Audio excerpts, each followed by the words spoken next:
mi nombre es Ana María Zuluaga. Quiero darles la bienvenida a este Zoom informativo de la Cámara de Comercio Colomboamericana de Miami. Este es un espacio virtual en donde la Cámara ofrece la oportunidad de conectarse, de emprender y de mantenerse informado sobre temas de valor para crecimiento personal y profesional. Quiero agradecerles de antemano la participación de todos ustedes hoy e invitar a las personas conectadas que no son miembros de la Cámara aún a que se unan a nosotros, a que hagan parte de esta comunidad de colombianos emprendedores con ganas de crecer y fortalecer negocios de la mano y con la colaboración de otros. Hoy, como siempre, tenemos un tema muy interesante titulado Planificación Premigratoria. Nuestro invitado especial de hoy es Alberto Ibarra, CEO de AJICPA Accountant and Advisors. Alberto es miembro trustee de la Cámara y estará compartiendo con nosotros información muy valiosa. Voy a leer una información de Alberto, su biografía, para darle paso a él con su presentación. Alberto es graduado de la Universidad de Puerto Rico en Administración de Empresas con concentración en contabilidad. Admitido a practicar como contador público autorizado CPA en Puerto Rico en marzo de 1989 y en el estado de la Florida en junio del 2009.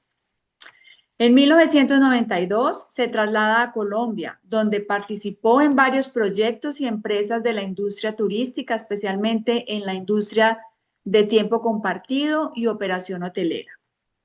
En 1999 se reubica en la ciudad de Miami, donde trabaja como gerente de auditoría en una firma local de contabilidad y auditoría.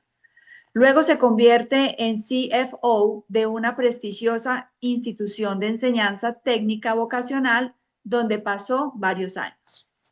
En mayo de 2006 funda Alberto Ibarra una firma de contabilidad de servicios completos en la ciudad del Doral, desde donde brinda servicios de contabilidad, auditoría, planificación y preparación de impuestos para clientes locales e internacionales. Se especializa en la industria de educación superior, donde ha ayudado a varias instituciones educativas extranjeras a establecerse en Estados Unidos. Actualmente lidera un equipo de 9 personas distribuidas en Doral, Florida, Colombia y por la mar. Fue presidente de Junta Asesora de Auditoría Ciudadana de la Ciudad del Doral durante los años 2023-2024. Fue tesorero del 2021 al 2023 de la Cámara Colomboamericana de Comercio de Miami, de la cual es miembro trustee. Actualmente participa en varias juntas asesoras de instituciones educativas y es miembro activo del American Institute of Certified Public Accountants, el Florida Institute of Certified Public Accountants y el Colegio de Contadores Públicos Autorizados en Puerto Rico. Con ustedes, Alberto. Te doy espacio, Alberto, para proyectar. Hola, buenas tardes. Gracias por la introducción y la presentación. Pues, primero que nada, muchas gracias a todos por estar con nosotros. ¿Ya están viendo mi pantalla? ¿Están viendo la planificación o están viendo un manatí? Un manatí. Un manatí. Ok, entonces vamos a Listo, hacer escritorio. una cosa. Vamos a escoger la que realmente es. Y el screen 2. Ahora sí están viendo la Sí, perfecto. pantalla. Perfecto, ¿no? Entonces, Sí. gracias por estar acá. Sé que los reconozco y les aplaudo el hecho de que hayan decidido conectarse para aprender un poquito sobre lo que es planificación premigratoria, que esto es algo que se habla muy poco cuando pensamos en mudarnos a los Estados Unidos. Generalmente la gente cuando quiere venir acá, piensa en la parte legal, cómo hago la visa, cómo logro mi situación de estar legal en Estados Unidos, pero sin embargo hay ciertas cosas que también debemos mirar desde el principio, que es esta planificación fiscal premigratoria para evitar dolores de cabeza en un futuro, ¿no? Entonces, eh, la planificación, ¿por qué es importante esta planificación fiscal? Primero que nada, es importante porque nos ayuda a evitar obligaciones fiscales inesperadas que suceden con mucha frecuencia y son lo que yo llamo historias de terror que suceden 1 o 2 años, a veces hasta más tiempo luego de que la gente está aquí y se da cuenta de que tenía obligaciones fiscales con las que no cumplió y las multas a las que se enfrenta son altísimas. Esa es una de las cosas que es importante. La otra de las cosas es optimizar la posición financiera. ¿Por qué razón? Generalmente cuando estamos pensando en migrar porque ya tenemos una situación financiera que es relativamente buena en nuestro país de origen, en este caso Colombia, y estamos buscando nuevos horizontes, cómo expandir nuestros horizontes financieros y personales y también los de la familia. Entonces, es importante que miremos esto desde el punto de vista del patrimonio que traemos cuando llegamos a los Estados Unidos y cómo vamos a optimizar eso. Y la última y más importante es que tenemos que cumplir con las leyes de los Estados Unidos. Siempre debemos estar atentos a cumplir con las regulaciones porque el desconocimiento de la ley no te exime de cumplirla. Y ahí es donde comienzan los problemas para mucha gente. ¿Ok? Entonces, lo primero es entender el sistema fiscal de Estados Unidos, ¿no? Tenemos que saber una cosa. Cuando uno se convierte en residente fiscal de los Estados Unidos, y uso este término y lo quiero eh, diferenciar de residente, eh, porque son dos cosas diferentes. Residente fiscal es una cosa, residente legal es otra cosa diferente. Pero si hablamos de residencia fiscal, en el momento en que me convierto en residente fiscal de Estados Unidos, eh, Estados Unidos tiene derecho a gravar toda mi renta a nivel mundial. Quiere decir que todos los ingresos que tengo dentro y fuera de Estados Unidos pagan impuestos en Estados Unidos. Y aquí es donde viene la primera preocupación de la mayor parte de la gente. ¿Quiere decir que voy a pagar doble impuesto? ¿Voy a tener doble tributación? No necesariamente. Pero sí lo importante es que estemos claros en que una vez nos convertimos en residente fiscal, vamos a ser grabados en toda nuestra renta acá y tenemos que reportarlo todo en Estados Unidos y pagar el impuesto correspondiente, ¿no? Entonces, ¿cómo nos convertimos en residente fiscal? Esa es la otra de las partes. Nos convertimos una de varias formas. La primera prueba y la más sencilla es la prueba del Green Card. En el momento en que me entregan el Green Card, ya yo soy residente fiscal de ese momento en adelante. Esa es la primera prueba. Ahora, también hay una prueba de presencia. Esta prueba de presencia sustancial es una fórmula que se utiliza y que siempre debemos tener presente, que si nos da 183 días, significa que nos convertimos en residente fiscal. ¿Cómo es esta fórmula? Primero, si en el año corriente, en el año que llego a Estados Unidos, llego de manera legal, ilegal, como turista, con visa, con cualquier tipo de visa, excepto la de estudiante, la de research o alguna visa médica. Si paso más de 6 meses, si paso más de 180 días o 183 días en Estados Unidos, automáticamente me convierto en residente fiscal. O sea, quiere decir que si yo vine en enero y estamos a julio 30, todavía no me he devuelto a casa, ya soy residente fiscal de los Estados Unidos, aunque no me enteré, aunque no lo planifiqué, ya Estados Unidos tiene derecho a grabar toda mi renta porque me convertí en residente fiscal. La única excepción que hay para esto, de esta presencia de más de 6 meses, es la visa de estudiante, una visa de research que puede ser, porque no todas son iguales, pero algún tipo de visa de research puede ser que no dispare la residencia fiscal, o si se está en procesos médicos. También hubo una excepción durante la pandemia porque hubo mucha gente que se quedó atrapada acá durante el periodo de pandemia. Ahora, en adición a esa presencia de 6 meses durante un año, tenemos otra prueba y es la prueba de los 3 años. Y esta prueba ¿de qué? De presencia sustancial toma todos los días del año base, y el año base es el año corriente, ¿no? Digamos 2025, tenemos que sumar todos los días que estamos en Estados Unidos en el 2025, luego sumamos una tercera parte del año anterior, en este caso 2024, y luego una sexta parte del tercer año. Entonces, todos los días del año corriente, del año base, una tercera parte del año anterior y una sexta parte del tercer año. Si la suma de esos días es más de 183 días, usted es residente fiscal y comienza todo el proceso de impuestos en Estados Unidos. Y lo triste del caso es que muchas personas no se dan cuenta de esto porque no están pendientes de esta prueba, ¿no?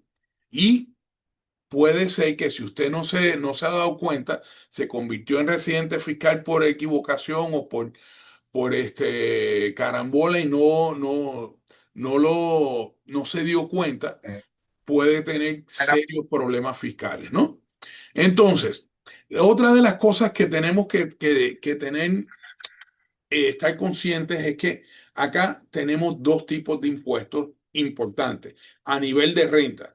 Cuando hablamos de impuestos sobre ingresos, tenemos un impuesto federal, que es el impuesto que le pagamos al tío Sam, y tenemos un impuesto estatal que, dependiendo del estado donde usted viva, vamos a tener impuestos estatales a nivel personal y o a nivel empresarial.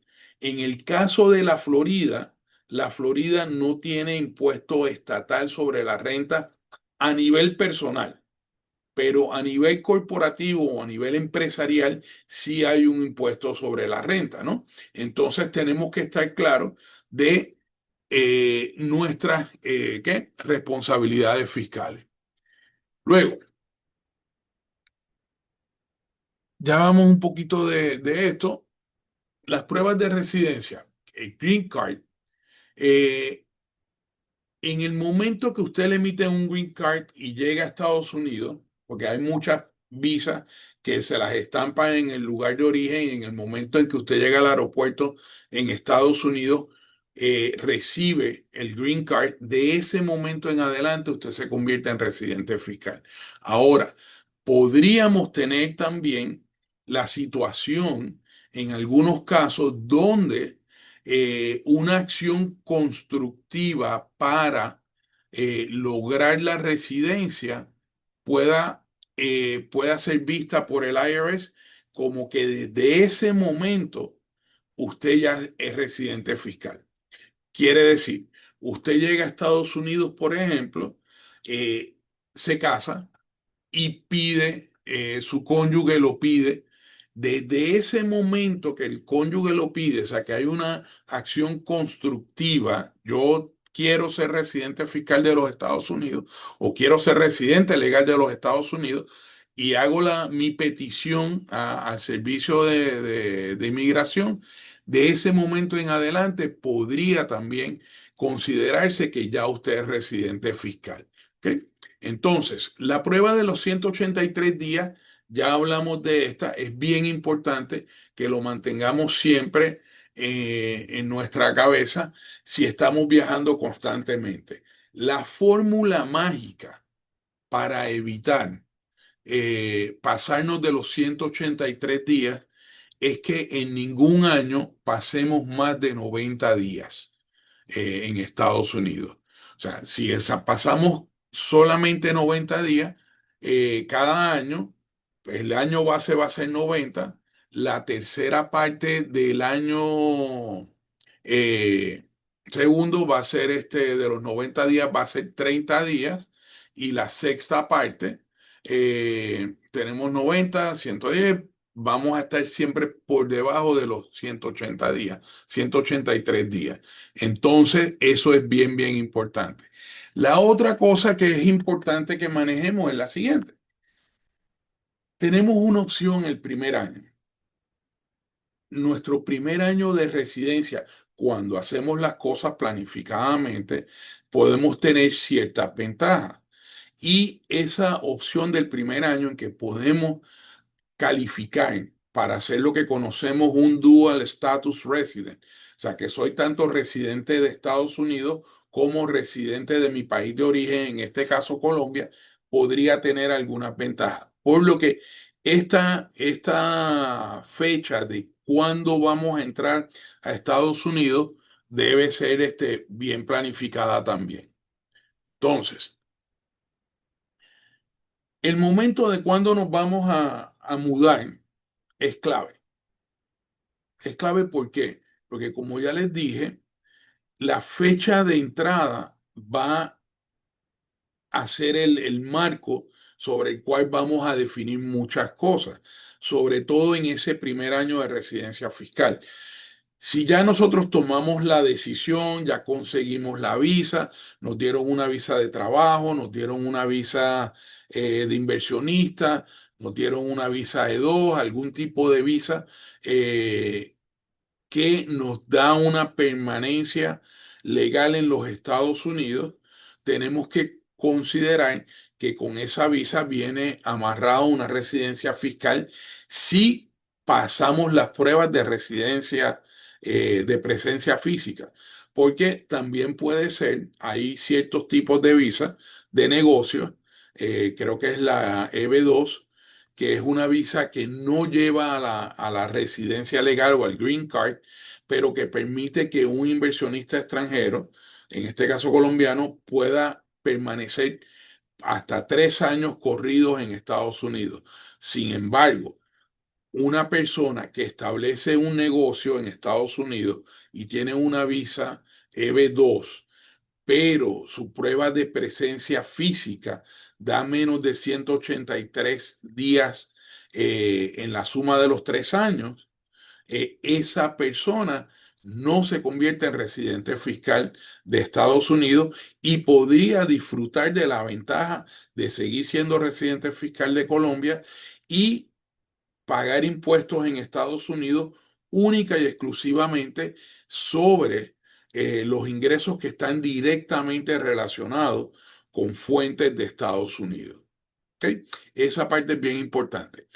La otra de las cosas es que si nosotros tenemos ya, nos dieron nuestra visa, una E5, que viene con el Green Card de la mano, y queremos evitar convertirnos en residente fiscal del año corriente, pues entonces yo me mudaría a Estados Unidos al final, en el último trimestre del año 2025, de manera que no se dispare la prueba de presencia física con los años anteriores y durante ese año pueda seguir siendo un dual status resident y pueda manejar, que pague en Colombia los impuestos correspondientes a Colombia a la tasa establecida allá y pague en Estados Unidos los impuestos correspondientes acá, sin necesidad de que mi renta global sea grabada en los Estados Unidos.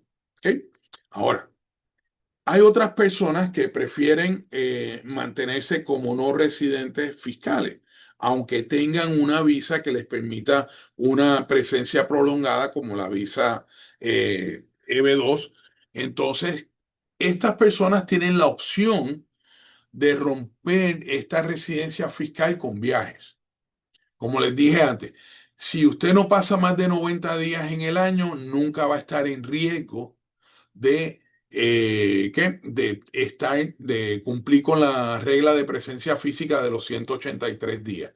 Y si usted va y viene, entra y sale sin pasar los 90 días en el año, es muy posible que usted pueda mantenerse aun cuando tiene una visa que le permite ser residente legal de los Estados Unidos como residente fiscal extranjero. Y esto es algo que en el futuro nos puede servir para muchas otras cosas a la hora de pagar impuestos.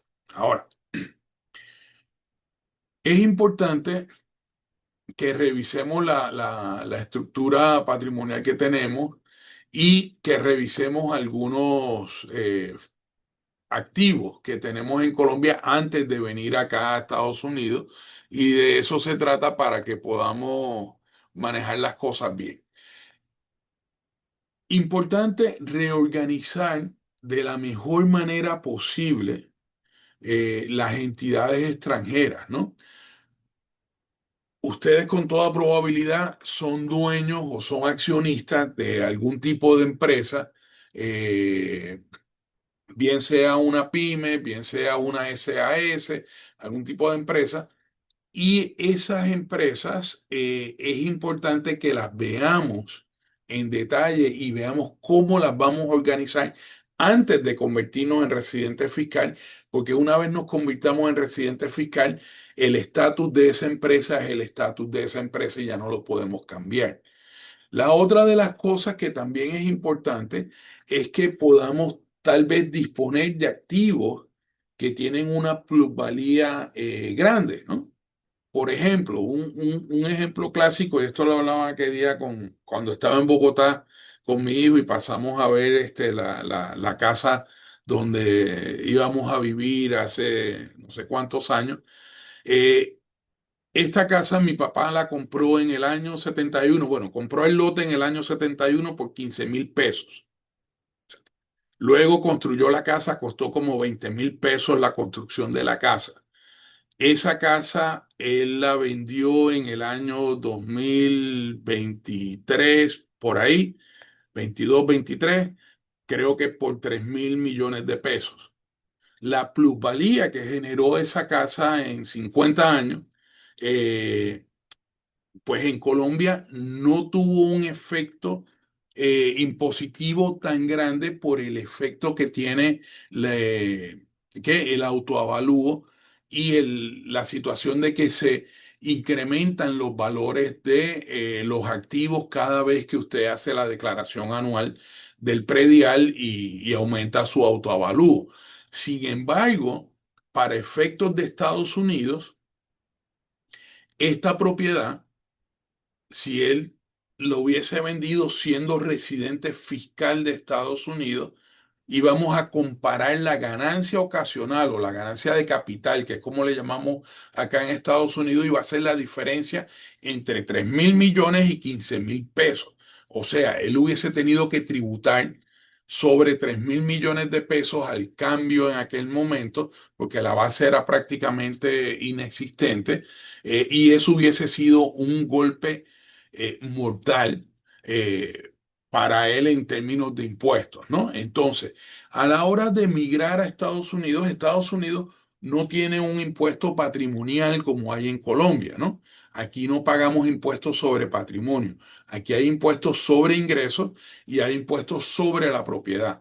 Cada propiedad paga su impuesto de acuerdo a la determinación del tasador del condado o la ciudad donde esté localizada la propiedad, y los impuestos sobre ingresos se tasan sobre los ingresos. Ahora, esas ganancias de capital o ganancias ocasionales, como las conocen allá, acá se manejan estrictamente entre la diferencia de la base, que fue el costo histórico, y la venta, ¿no? Por eso es que es importante a la hora de que queremos migrar, ver si tenemos activos con plusvalía o con plusvalía exagerada, que podamos disponer de ellos.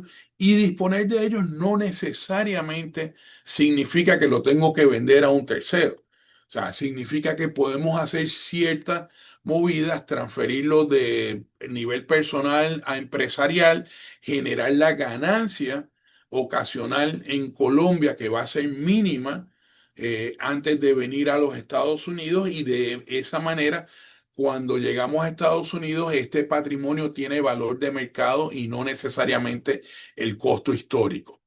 Esa parte es bien importante y es algo de lo que siempre debemos estar bien pendientes a la hora de hacer la planificación premigratoria.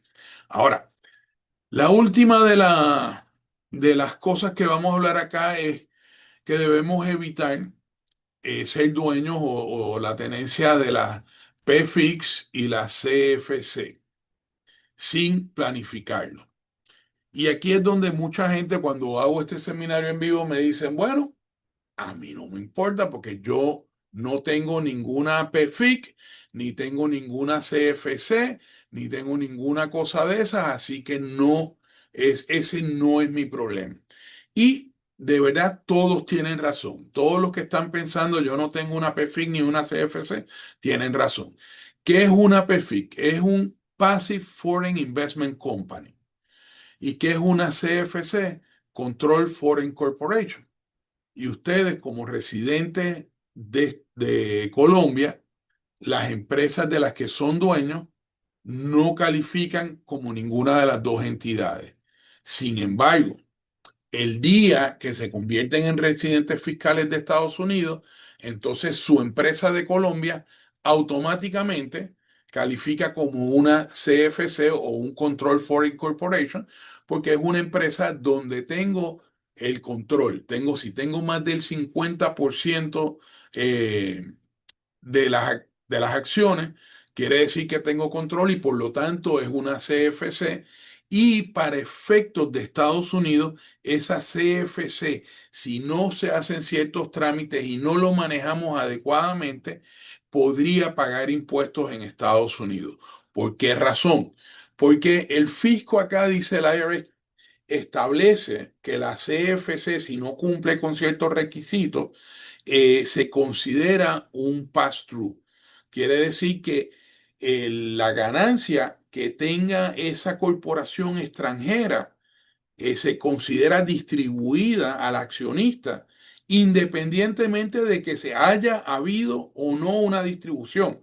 Si hay pago de dividendos o no hay pago de dividendos, no importa. Para efectos del tío Sam, esa CFC, todo el ingreso se considera distribuido, lo que quiere decir que va a generar un impuesto para usted a nivel personal en los Estados Unidos. Y aquí viene un problema de doble tributación. ¿Por qué razón? Porque el impuesto que se genera en Estados Unidos no es a nivel corporativo, es a nivel personal. Es usted como accionista de esa empresa que tiene que pagar el impuesto a nivel personal a una tasa que puede llegar al 35 o 41%.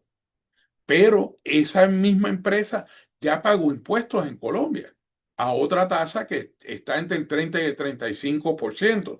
Entonces, si no estamos claros en lo que estamos haciendo y estamos seguros de que las CFC que vamos a tener cuando nos mudemos a Estados Unidos están de acuerdo al régimen impositivo donde solamente vamos a pagar impuestos por los dividendos recibidos, se nos puede convertir en un dolor de cabeza, pero grandísimo, y aquí sí tendríamos una exposición altísima a doble tributación.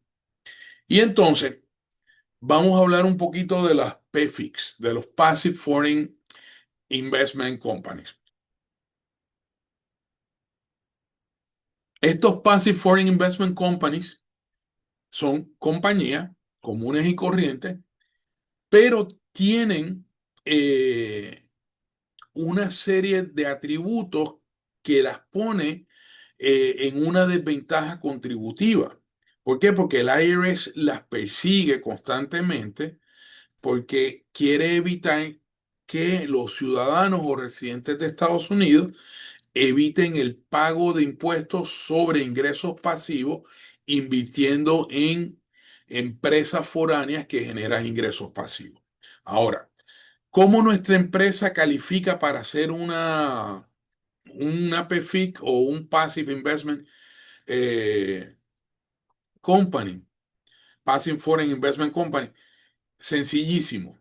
Si la empresa genera el 75% o más de sus ingresos son pasivos, automáticamente califica como una PFIC. La segunda, ¿qué?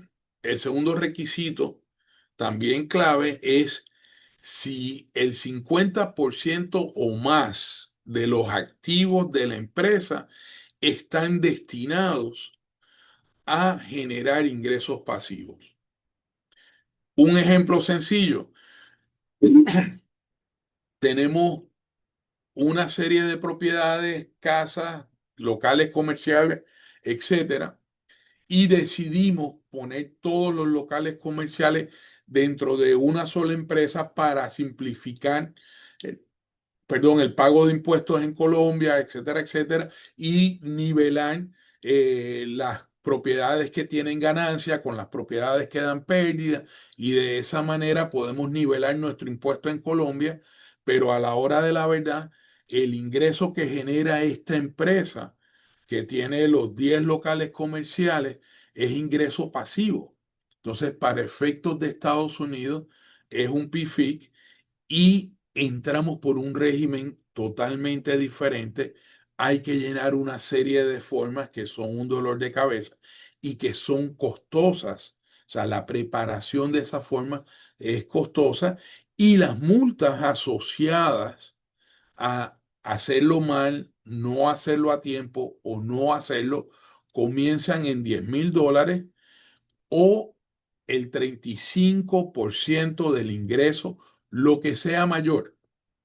O sea, en muchos casos hablamos de multas, sobre todo con los extranjeros, el IRS no come mucho cuento, y hablamos de multas de 10, de 20, de $25,000. En este caso habla, la multa es $10,000 o el 35% del ingreso, lo que sea mayor. Entonces, es bien importante a la hora de hacer nuestra planificación premigratoria, definir si las empresas que se van a convertir en CFC, porque no las voy a vender, voy a seguir manejándolas, cumplen con los requisitos para evitar que se conviertan en un pass-through en Estados Unidos, y si alguna de estas empresas que tengo tiene las cualidades para que sea tratada como un PFIC en Estados Unidos, entonces deberíamos buscar la forma de reorganizar esas empresas de manera que no tengamos el PFIC, y de manera que podamos hacerlo de forma conveniente para nosotros. Fórmulas, hay gran cantidad de formas de hacerlo de manera legal. Siempre buscamos la manera de hacerlo todo legal. Entonces, otra cosa que tenemos que ver acá, que es bien importante, son los impuestos sobre herencia y donaciones. ¿Ok? A la hora de mudarnos a Estados Unidos, nosotros nos mudamos o venimos o invertimos en Estados Unidos. Mucha gente compra propiedades a nivel personal. Eso es un grave error. Comprar propiedades cuando se es extranjero no residente a nivel personal en Estados Unidos. ¿Por qué? Porque en Estados Unidos hay un impuesto sobre herencia, ¿no?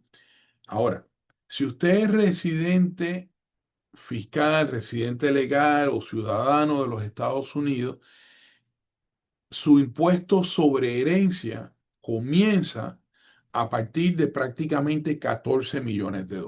Quiere decir que los primeros $14 millones de su patrimonio que usted le deja a sus herederos van a estar totalmente libres de impuestos.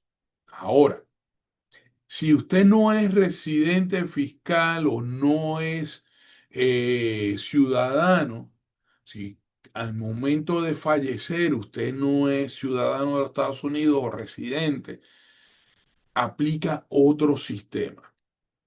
Y en ese sistema la exención personal es apenas $60,000. O sea, quiere decir, para los ciudadanos, impuestos sobre herencia comienza a partir de 14 millones de dólares. Para los no residentes comienza a partir de 60.000 dólares.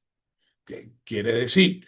Usted compró una propiedad en Miami hace unos años, la compró por 300.000 dólares hace algunos años de entrada a nivel personal. De entrada ya está en riesgo con 240.000 dólares si se muere, porque los primeros 60 son exentos, pero los otros 240.000 pueden ir en una tasa que puede llegar hasta el 40%.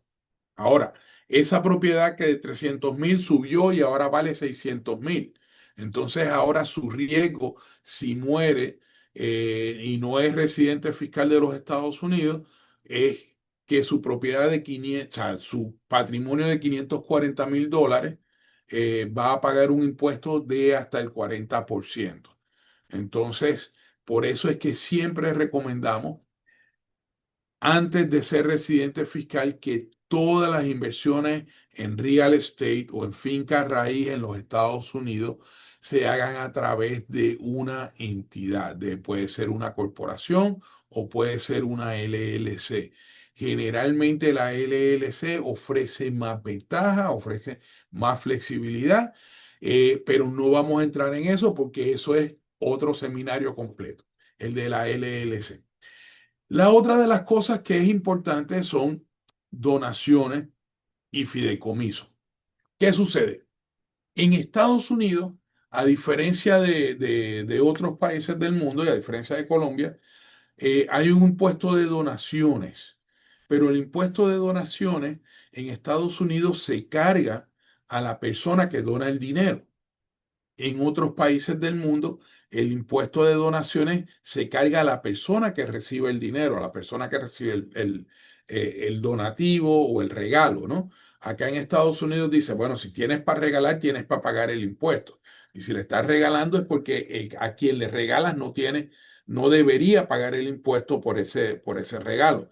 Entonces, hay ciertas alternativas que podemos hacer con donativos antes de convertirnos en residentes fiscales de los Estados Unidos o después de convertirnos en residentes fiscales de los Estados Unidos. ¿Por qué razón? Mientras yo recibo un donativo y no soy residente fiscal, el IRS, el tío Sam, no puede ir a buscarme y a cobrarme un impuesto sobre ese donativo que recibí. Si lo recibo mientras soy residente de Colombia, tal vez la DIAN sí me va a pedir que pague ¿qué? Sobre ese donativo.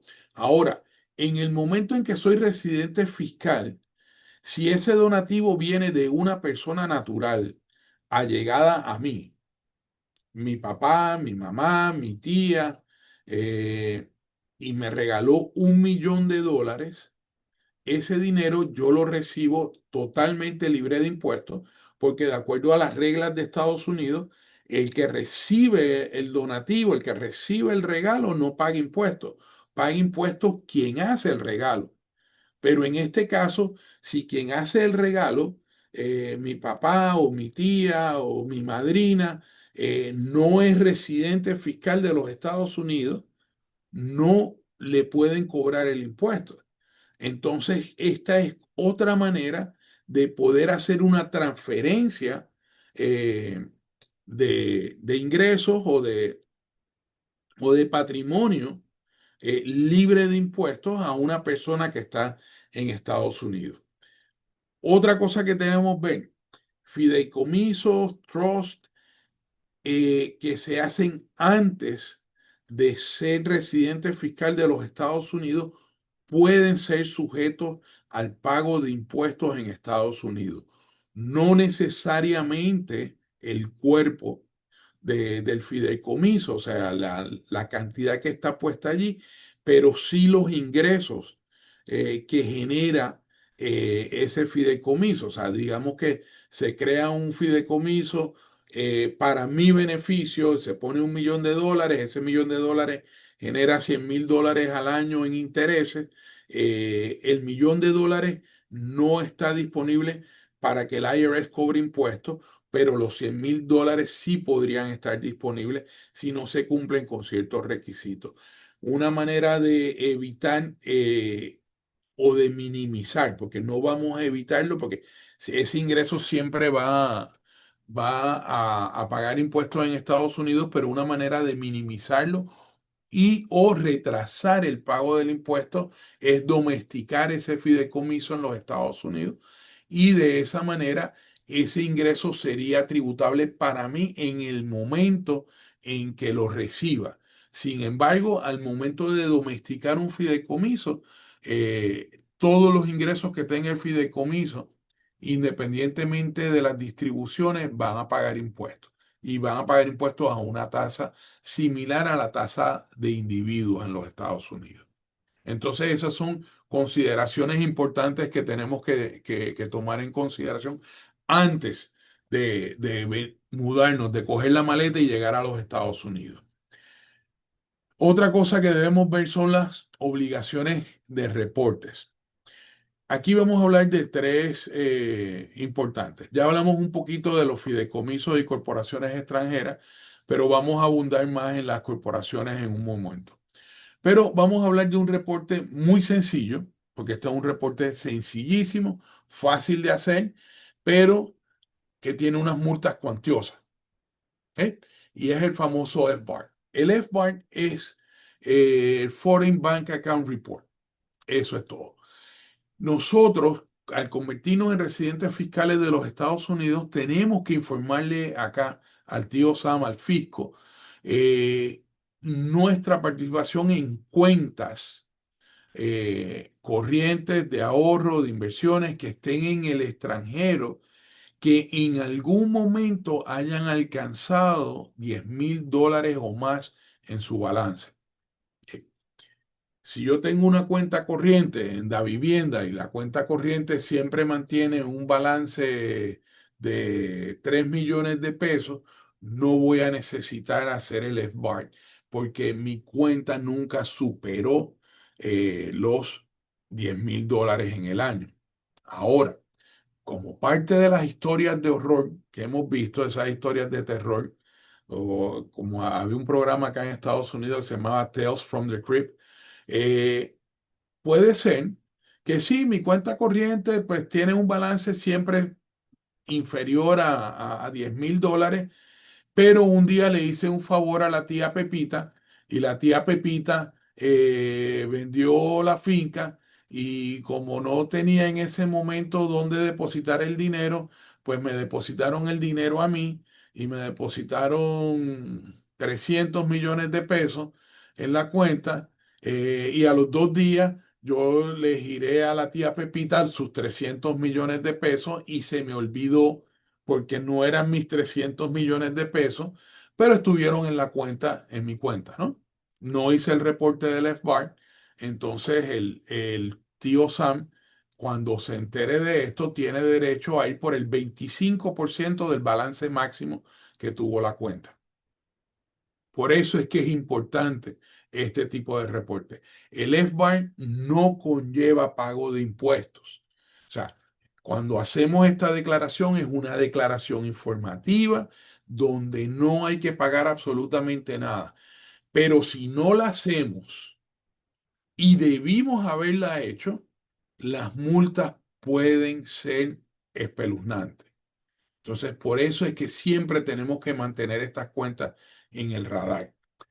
Otra de las cosas que tenemos que mantener siempre en nuestro radar es que las cuentas no solamente son las cuentas personales, son todas las cuentas donde yo tengo una firma autorizada, todas las cuentas donde usted firma. Usted firma en la cuenta de la empresa. Si la cuenta de la empresa supera en algún momento $10,000, el balance tiene que reportarla en Estados Unidos en la categoría de cuentas donde usted firma. Si yo firmo en la cuenta de mi papá, porque mi papá ya estaba mayorcito y entonces me hizo ir al banco a que firmara para que si le pasa algo no haya problemas con la transferencia y etcétera, etcétera.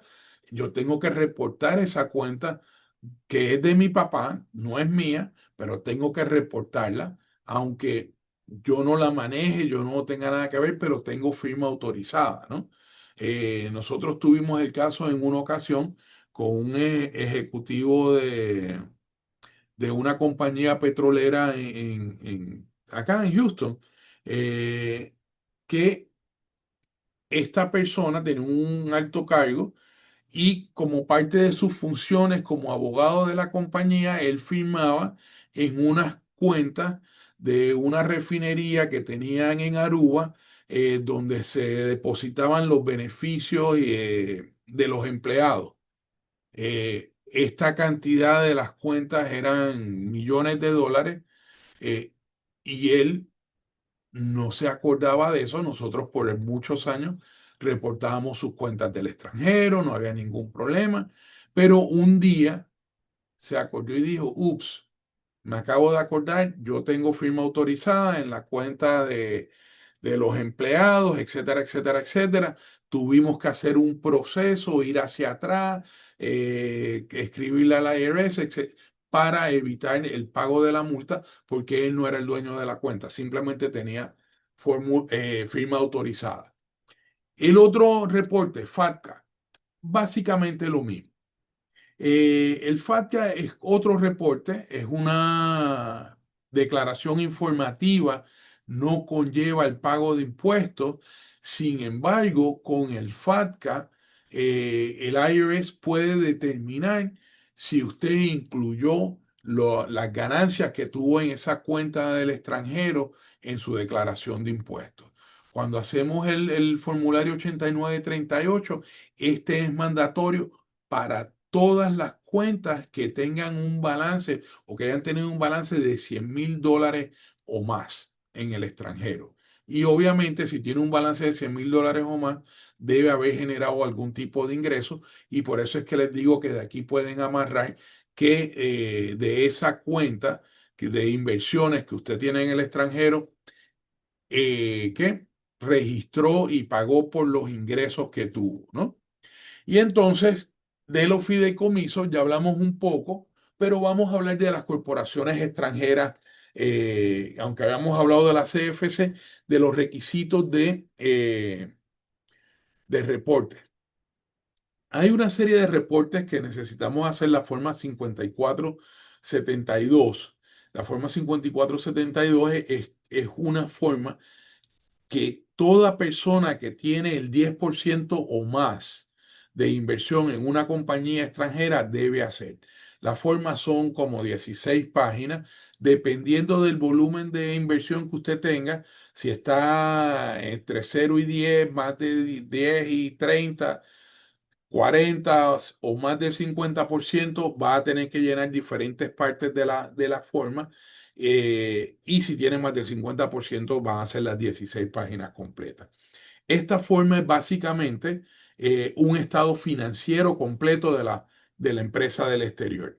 Incluye un estado de ingresos y gastos, incluye el balance general, incluye la información de todos los accionistas, incluye información sobre las actas de la empresa, incluye información de activos que puedan tener plusvalía. O sea, en fin, es un reporte que es ¿qué? Muy completo, muy exhaustivo y que es costoso de preparar. Por eso muchas veces hablamos de hacer lo posible por consolidar las empresas en una sola, de manera que a la hora de hacer el reporte de la 5472, en vez de hacerlo por 4 o 5 empresas diferentes, lo hagamos solo por una. Y no solamente eso, si podemos consolidar todas las empresas en una sola, esa empresa que tenía todas las características de una PFIC, puede ser que ahora al estar consolidada con las otras que tienen ingreso activo, ya el 75% del ingreso, o sea, ya ese threshold o esa vara del 75% se diluya y ya no califique como un PFIC. Por eso es que necesitamos hacer estas planificaciones premigratorias de manera exhaustiva. Entonces, ¿qué hay que hacer? Si usted realmente está pensando en hacer sus maletas y venirse a Estados Unidos, convertirse en residente fiscal de los Estados Unidos, lo más importante es buscar asesoría en ambos países. O sea, eso es bien importante. Un contador, un abogado en Estados Unidos solo no va a poder ayudarle. Para nosotros hacer una planificación premigratoria efectiva, necesitamos el apoyo de su equipo de trabajo en Colombia. Necesitamos reunirnos con sus abogados tributaristas, necesitamos reunirnos con sus contadores, necesitamos reunirnos con su revisor fiscal y necesitamos reunirnos con usted y su familia para hablar de todos estos temas y buscar por todas partes, porque siempre hay detalles que se nos escapan, ¿no? Entonces, la planificación premigratoria es algo de equipo, no es que Pepito Pérez me la va a hacer en Estados Unidos, no, Pepito Pérez solo, Alberto Ibarra solo no puede.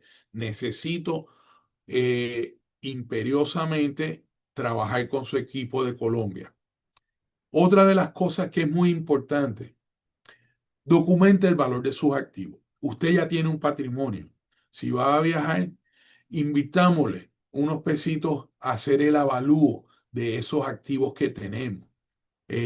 Documentemos esto porque recordemos una cosa, nosotros al convertirnos en residente fiscal de Estados Unidos, si luego disponemos de un activo que ya teníamos en Colombia, vamos a generar una ganancia de capital o ganancia ocasional aquí en los Estados Unidos y para eso necesitamos documentar las bases con las que esos activos se transfirieron o se generaron cuando usted se convirtió en residente fiscal de los Estados Unidos. La otra de las cosas, revise y actualice sus documentos legales. Importantísimo. Si tiene testamento, revíselo. Si tiene fideicomiso, revise los documentos de los fideicomisos. Revise las escrituras, revise todas las cosas, todos estos documentos legales. Esté seguro de que todo esté en orden, porque luego de que esté aquí va a ser muy difícil hacer cambios, transferencias o etcétera eh, remoto, por control remoto. Entonces, es importante que esto se haga. Y por último, es importante evaluar los beneficios de los tratados fiscales. Ahora, lamentablemente, Colombia no tiene un tratado de impuestos con los Estados Unidos. Sin embargo, generalmente en ausencia de un tratado, se rige siempre el IRS por la regulación actual, pero hay ciertas cosas en las, de tratados con otros países en los que nos podemos basar para establecer ciertas posiciones que el IRS puede reconocer en estado, o sea, cuando usted está moviéndose de un país a otro. Entonces, vamos a hablar un poquito de Florida y yo creo que me queda poco tiempo, pero vamos a hablar un poquito de Florida. ¿Por qué Florida? ¿Por qué no New Jersey, Nueva York, Houston, Delaware, Wyoming o South Dakota o etcétera? Porque Florida tiene muchas ventajas. La ventaja primera que tiene es que no tiene impuesto estatal sobre la renta a nivel personal. Ya eso nos ahorra en términos reales eh, por lo menos un 10-20% de impuestos al año. Además de eso, tiene un clima súper favorable para establecer negocios. De hecho, la economía, el Producto Bruto de Florida es, ¿qué?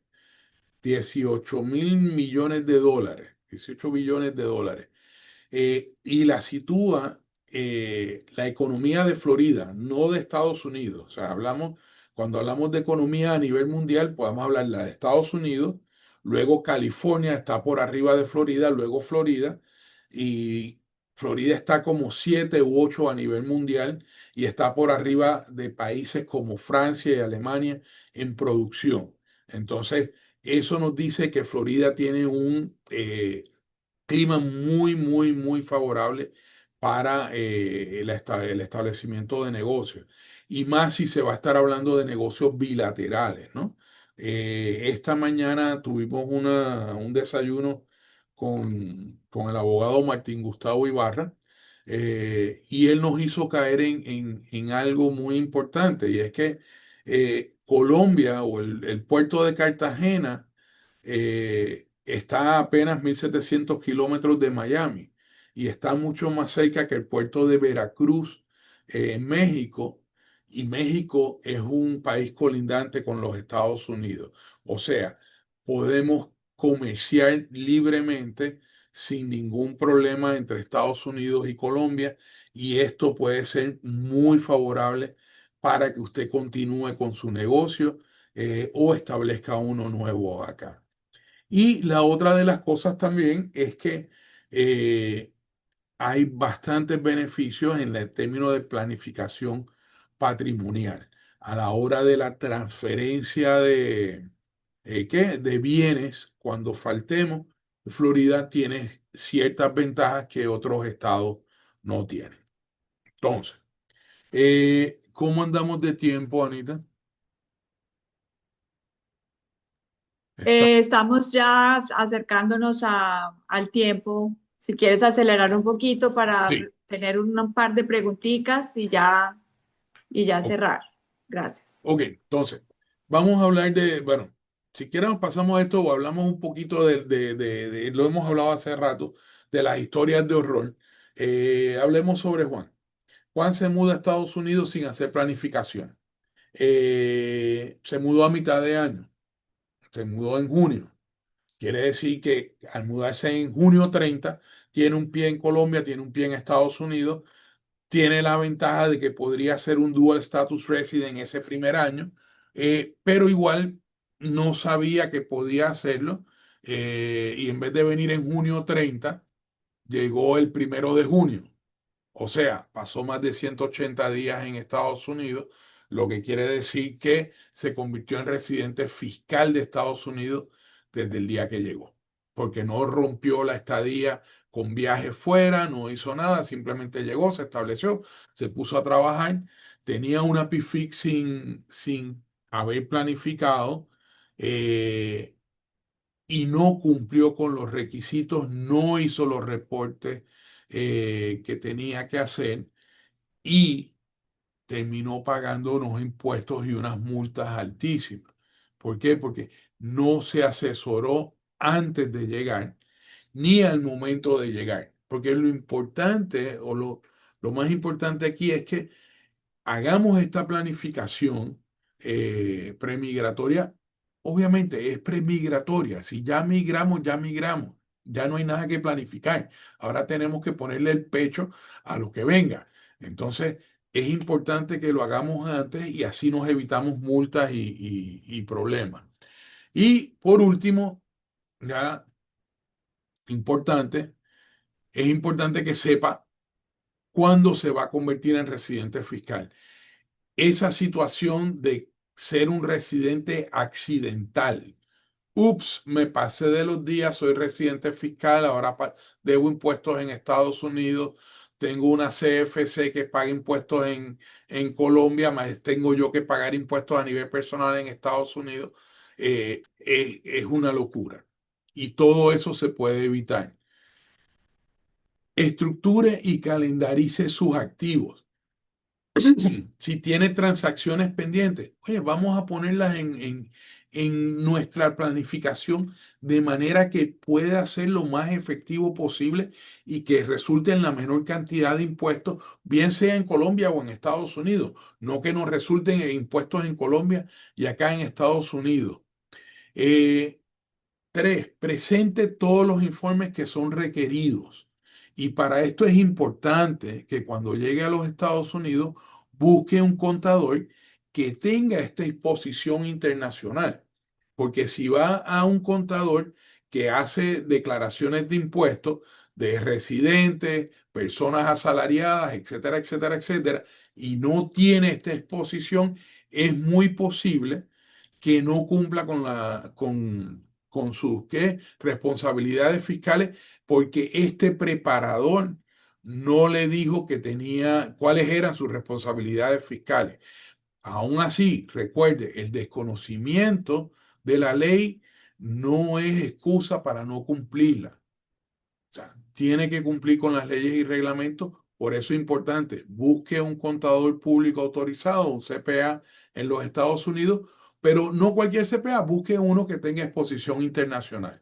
Porque igual que otros profesionales, nosotros tenemos ciertas especializaciones, ¿no?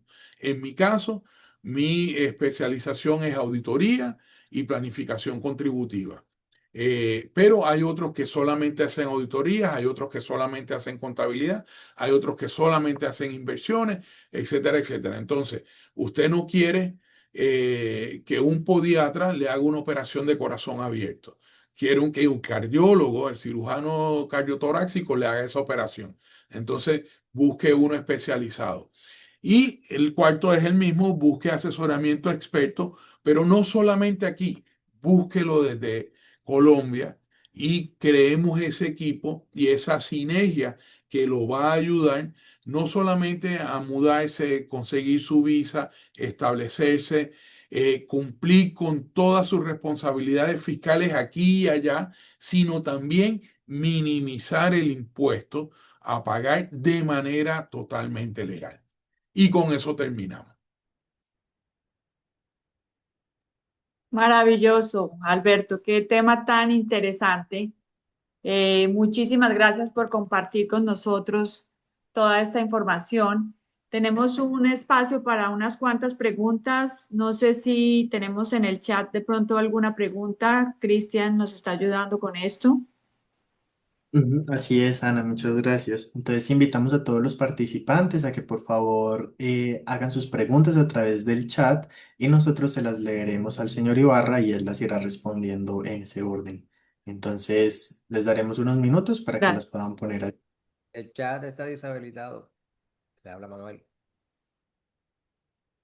El Don chat está Manuel funcionando, Santander. Cristian, revisemos. Aquí me sale que sí está funcionando. Lo que pasa es que van a escribir, nos va a llegar directamente a nosotros, pero ya déjame revisar. Muchas gracias. Ok,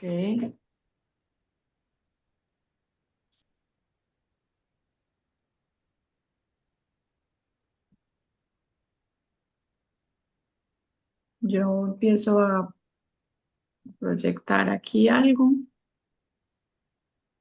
Seguimos con la información de Alberto.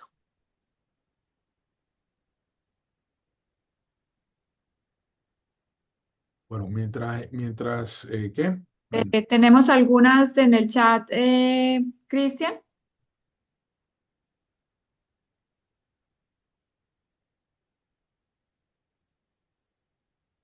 Listo, en este momento ya habilitamos el chat para que puedan escribir. Ok. ¿Ustedes están viendo mi pantalla en este momento, Alberto? Eh, Aún no, Ana. te estoy viendo a ti. Ok. Cristian, creo que vi una pregunta allí en el chat. Si nos ayudas, por Sí, mira, una pregunta que yo también una pregunta que nos llegó aquí por el interno dice lo siguiente. ¿Podrías ampliar un poco acerca de las CFC y PFIC y sus desventajas? Ok, claro, con mucho gusto. Empecemos por la CFC, la Control Foreign Corporations. ¿Qué sucede? Control Foreign Corporations son empresas foráneas donde una persona de Estados Unidos, lo que conocemos como un US person, tiene más del 50%. Quiere decir que ejerce un control efectivo. Entonces, estas empresas, el IRS automáticamente las califica como que fuese un pass-through.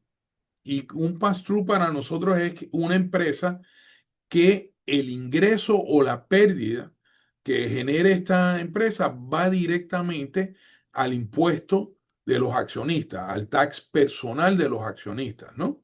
Entonces, generalmente hay maneras en las que podemos establecer que esa CFC no es un pass-through y que no se debe tratar de esa manera. Una de ellas es registrarla en Estados Unidos como una corporación, hacer un formato y enviarlo a Estados Unidos y decir, esta corporación XYZ o SAS de Colombia debe ser tratada como una corporación. ¿Ok? Ese es uno de los pasos. Ahora, si no se hace este paso, podríamos ver las excepciones que hay para que una CFC no sea un pass-through. Y la excepción principal es que no sea un negocio vertical.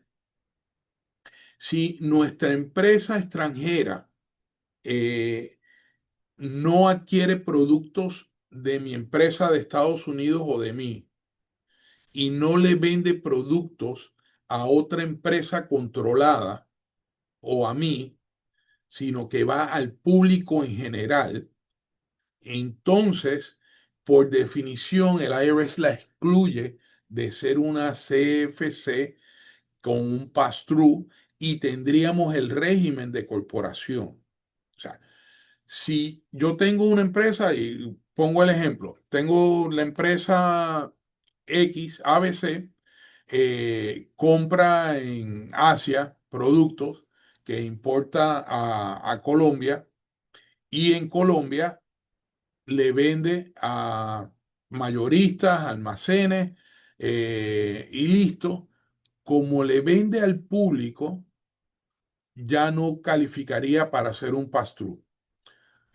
Ahora, si esta empresa ABC compra productos en Asia, los importa a Colombia y en Colombia se los vende a la empresa XYZ, que también es una empresa controlada que manufactura los productos, entonces esta empresa ABC podría ser tratada como un pass-through por el IRS porque el propósito es una integración vertical y de esa manera, esta empresa podría generar una doble tributación, una tributación a nivel empresarial en Colombia y una tributación a nivel personal en los Estados Unidos. Aquí el secreto de la CFC es que el público en general sea el beneficiario o quien recibe los productos o servicios de la CFC para mantenernos fuera de ese problema.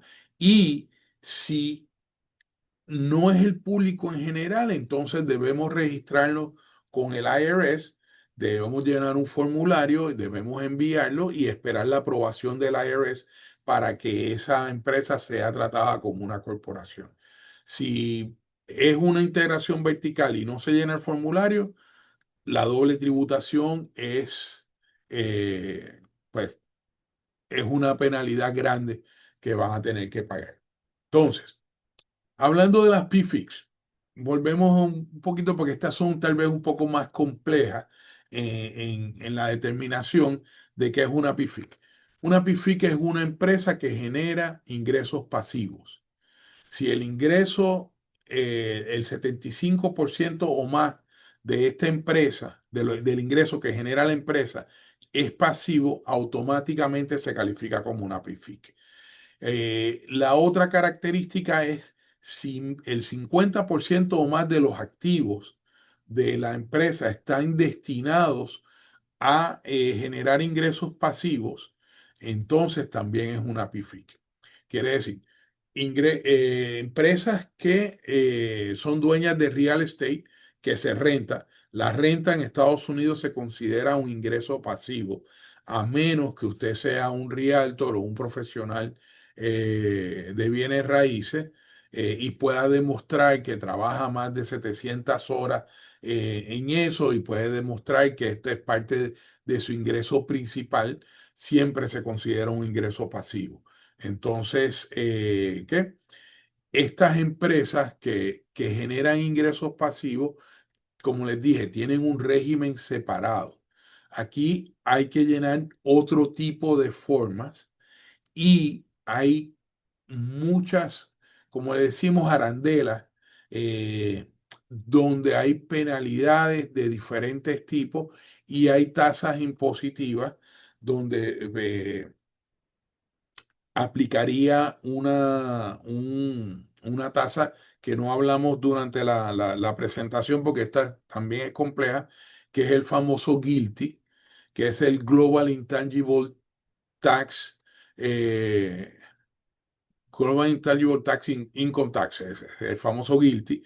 Este GILTI automáticamente le pone un 10% por encima del ingreso. O sea, si su ingreso son $100,000, ok, paga el 21%, pero como viene con la tarifa de GILTI, tiene un 10% adicional de los 100,000, que son $10,000, entonces ya está el 31%. Pero si encima de eso, las formas que había que llenar, que son varias y complejas, no se llenaron todas, entonces tenemos una multa que va a ser de $10,000 o el 35% del ingreso pasivo, lo que sea mayor. Entonces, si hacemos en este caso que la empresa generó un ingreso pasivo de $100,000, tenemos primer impuesto 21%, que es el impuesto flat que pagan las corporaciones en Estados Unidos. Tenemos GILTI, que es el 10%, le sumamos $10,000 más, ya vamos por $31,000, pero se nos pasó una forma y vamos a la multa del 35% del ingreso, son $35,000 más, estamos hablando de $66,000 entre impuestos y multas sobre un ingreso de 100,000. Por eso es que es tan importante manejar y evitar tener este tipo de empresas. O sea, porque las regulaciones son muy, muy, muy altas. O sea, son muy estrictas y las penalidades son muy altas. O sea, por eso hablábamos de la consolidación, de poder manejar las cosas antes de, y si tenemos una empresa con características de PIFIC que podemos consolidar con otra que tiene ingreso activo, porque esa produce zapatos o camisas, etcétera, etcétera, y diluye el ingreso de la PIFIC, lo baja del 75 a menos del 75, lo que sea, y como la empresa que produce zapatos o camisas tiene maquinaria, ya bajamos el threshold del 50% de los activos para producir este ingreso pasivo, entonces eliminamos completamente el PIFIC y nos quedamos con un CFC que al mismo tiempo, como vendemos camisas y zapatos, le vendemos al público en general y rentamos al público en general, entonces evitamos la doble tributación porque no es un pass-through. Por eso es que debemos mirar estas cositas con lupa antes ¿de qué? De emprender el viaje. Gracias, Alberto, gracias. Vamos con una última pregunta, Cristian, que el tiempo ya se nos fue y se nos alarga demasiado el Zoom, está empezando a salir Dale, la claro gente. que sí. Vamos con una última pregunta. Dale. Tenemos una pregunta. Tengo doble nacionalidad colomboamericana. Mi compañía está registrada en la Florida, pero quiero ir a vivir a Colombia. ¿Cuál es mi exposición tributaria en Colombia? Ok, de exposición tributaria en Colombia, las reglas son diferentes a las de Estados Unidos. Ahora, vamos a hablar un poquito de ese primer año y de cómo va a ser tu vida. O sea, al ser residente, o sea, al ser ciudadano de los Estados Unidos, simplemente por ser ciudadano, tienes que pagar impuestos de todos tus ingresos a nivel global. Pero, perdónenme, eh, ¿qué sucede? Al salir de los Estados Unidos y convertirte en residente bona fide de otro país, y esta residencia tú puedes convertirte en residencia por preferencia física en el país o puedes ser residente bona fide, te da unas ventajas contributivas. Ahora, el hecho de que seas ciudadano colombiano, te vas a vivir a Colombia, vas a tener una excepción, o sea, automáticamente calificas como residente bona fide de Colombia y vas a tener una serie de ventajas contributivas. La primera ventaja es que los salarios que generes en el exterior eh, van a ser exentos del pago de impuestos en los Estados Unidos. Los primeros $106,000 de salario que generes en el exterior. Quiere decir, si generas salarios en Colombia por una cantidad menor a los $100,000, no vas a pagar impuestos en Estados Unidos sobre ese salario. En Colombia tal vez vas a tener que hacer una declaración de impuestos y pagar sobre esos ingresos, esa compensación que tienes. Ahora, en Estados Unidos siempre vas a tener un requisito de erradicación o de presentación de documentos, ¿no? El hecho de que no vayas a pagar impuestos no significa que no tienes que hacer la declaración de impuestos. Y en este caso, en que me dices que tienes una empresa aquí que va a seguir funcionando, es muy posible que vas a tener una compensación de Estados Unidos de esa empresa y posiblemente vas a tener dividendos o distribuciones de esa empresa. Y preferiría decir dividendos porque si te vas a Colombia dejas de ser residente acá y está en una zona gris el que puedas mantener una corporación S en Estados Unidos, ¿no? Una LLC siempre seguiría siendo un pass-through sin ningún problema, pero la corporación S hay una zona gris ahí que preferiría evitar y sobre todo si hablamos de cantidades grandes. Pero en Estados Unidos siempre vas a tener la necesidad de pagar impuestos sobre los ingresos directamente relacionados a Estados Unidos. Quiere decir, tienes salarios menores a $100,000, no importa si te los paga la empresa extranjera o te los paga la empresa de Estados Unidos, mientras prestas el servicio en el exterior, son exentos del pago de impuestos. Pero los dividendos que recibas de la empresa, eso sí, entrarían en la declaración y sería ingreso ordinario o ingreso calificado. La otra de las cosas, si tienes ingresos de renta, porque te vas de acá, pero dejas rentada la casa, etcétera, etcétera, esos ingresos también se consideran directamente relacionados a Estados Unidos y vas a tener que incluirlo en la declaración de impuestos y pagar el correspondiente impuesto. Pero en definitiva, solamente pagarías por esos otros ingresos en Estados Unidos, los que sean directamente relacionados. En Colombia pagarías sobre todos los ingresos porque aquí se le da vuelta a la tortilla y entonces ya eres residente fiscal de Colombia y Colombia te va a gravar todos los ingresos globales. En Estados Unidos no vas a pagar impuestos sobre salario, sí sobre las rentas, Colombia te va a cobrar sobre todo. Gracias, Muchas Alberto. gracias, señor Alberto. Tenemos otra pequeña pregunta, si de pronto puedes responderla muy rápidamente. Nos dicen el señor Juan Carlos Esquivel, ¿hay que registrar la empresa extranjera al sistema BOI? No. Bueno, ok. Beneficial Ownership Information, no me acuerdo cómo es que las siglas del BOI. Esta fue una declaración que nueva, relativamente nueva, comenzó el año pasado, donde tenemos que registrar los beneficiarios extranjeros de las empresas en Estados Unidos.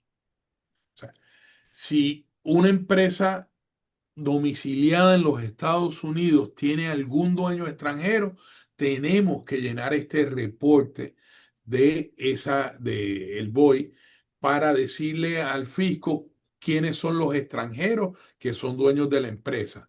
Sin embargo, las empresas extranjeras, el IRS no tiene jurisdicción sobre las empresas extranjeras, tiene jurisdicción sobre los dueños. Si el dueño es una persona, un US person, una persona de Estados Unidos, este dueño sí debe hacer sus declaraciones e incluir esas empresas extranjeras en su declaración de impuestos, bien sea de manera informativa y si hay ingresos, pagar el impuesto correspondiente, pero no hay que hacer un BOI sobre la empresa extranjera. Gracias, Alberto. Bueno, pues ahora sí, muchísimas gracias nuevamente, Alberto, por compartir toda esta información tan importante para todos. Yo pues voy a tratar de proyectar aquí. ¿Ustedes están viendo aquí mi pantalla? Sí, señora. Sí, Ana. Ok. Bueno, entonces, para quienes no están familiarizados con nosotros todavía, quisiera dar una breve introducción sobre lo que es la Cámara de Comercio Colomboamericana en Miami, quiénes somos, qué hacemos y cómo trabajamos. Nuestra Cámara tiene ya 49 años de trayectoria sirviendo de puente estratégico entre Colombia y Estados Unidos, facilitando el acercamiento entre empresarios de ambos países, promoviendo el desarrollo de negocios a través de una red sólida de conexiones y colaboraciones. Miami, como lo decía Alberto, por su ubicación privilegiada y estratégica, es la puerta de entrada a las Américas y sin duda es un epicentro natural de oportunidades para quienes desean establecer o expandirse en el mercado estadounidense.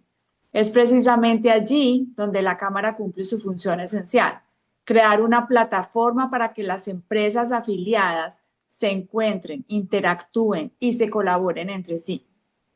Este ecosistema binacional que hemos construido no solo impulsa la comercialización de productos y de servicios, sino que también la transformación de alianzas estratégicas que potencian el crecimiento mutuo. Nuestro propósito es conectar empresarios de todos los tamaños, grandes, medianos, pequeños e incluso startups que están explorando la posibilidad de expandir sus operaciones, ya sea hacia Colombia o hacia la Florida. Y pues con este Zoom de informativo de hoy ha sido muy, muy importante todo lo que hemos aprendido los que están pensando en este proceso de internacionalización. Hoy en día contamos con 180 empresas afiliadas que representan el 11 sectores de la economía. Están distribuidas no solamente aquí en Miami, tenemos miembros también en lugares como Houston, Nueva York, Connecticut, Carolina del Sur, Pensilvania y por supuesto tenemos miembros en Colombia también. Entre nuestros miembros encontramos empresas con trayectoria muy grande, así como nuevas empresas emergentes, todas con un fin común, el deseo de generar conexiones significativas y nuevas oportunidades de negocio. Al formar esta red, nuestros miembros ganan visibilidad, se mantienen actualizados en tendencias de mercado, tecnología, logística y operaciones y acceden a eventos formativos de networking como desayunos con propósito, encuentros de miembros trustees que se reúnen mensualmente, webinars, talleres con expertos y pues nuestros eventos insignia de la Cámara que son muy significativos, son 3 eventos importantes, que es el Forward, que es nuestra gran cita anual con la inteligencia artificial y la tecnología. Este año lo celebraremos el 25 de septiembre en el Miami-Dade College con la participación de ponentes de primer nivel. Tenemos el evento de Nearshoring, que está enfocado en comercio exterior, en oportunidades de inversión entre ambos países. Y también tenemos nuestra tradicional gala anual, reconocida por su elegancia y su alcance. Este año tendrá lugar el 25 de octubre. Es un evento de networking que definitivamente no se lo pueden perder. También participamos en iniciativas especiales como visitas a la Casa Blanca, Tallahassee, encuentros con líderes políticos, ofreciendo aún más espacio para generar pues estas relaciones de valor. Y como este mismo espacio lo demuestra, realizamos también encuentros virtuales mensuales como este Zoom, siempre con temas de interés y de alto valor para todos nuestros miembros. Así que si aún no haces parte de nosotros, te invitamos a que te unas. Aquí tenemos una información de las membresías que manejamos y en el día de hoy te vamos a dar un precio muy especial, 10% de descuento a las personas que se comuniquen con nosotros al teléfono que encuentran aquí en pantalla. Más o menos estaremos Carolina y yo unos 45 minutos acompañándolos aquí y esperando que se comuniquen con nosotros. Y pues muchas gracias, Alberto, nuevamente por acompañarnos. Muchas gracias a todos los que estuvieron conectados hoy hasta el final con este tema tan espectacular que nos mantuviste a todos pendientes. Alberto, muchísimas gracias. Gracias a todos por acompañarnos hoy en este espacio informativo de la Cámara de Comercio Colomboamericana aquí en Miami y hasta el próximo mes. Nos veremos pronto. Muchas gracias. Hasta luego. Hasta luego. Gracias. Muchas gracias. Muchas gracias, señor Gracias a Ibarra. todos. Muchas gracias, señor Alberto. Gracias a ustedes por Venga, acompañarnos hoy. que tenga muy buena noche. Hasta luego. Hasta luego. Gracias, Gracias. Alberto, Luego, por muchas tu valiosa gracias, don Alberto. información. Gracias, Ana María, también. Gracias a todos. Gracias, Alberto. Feliz noche.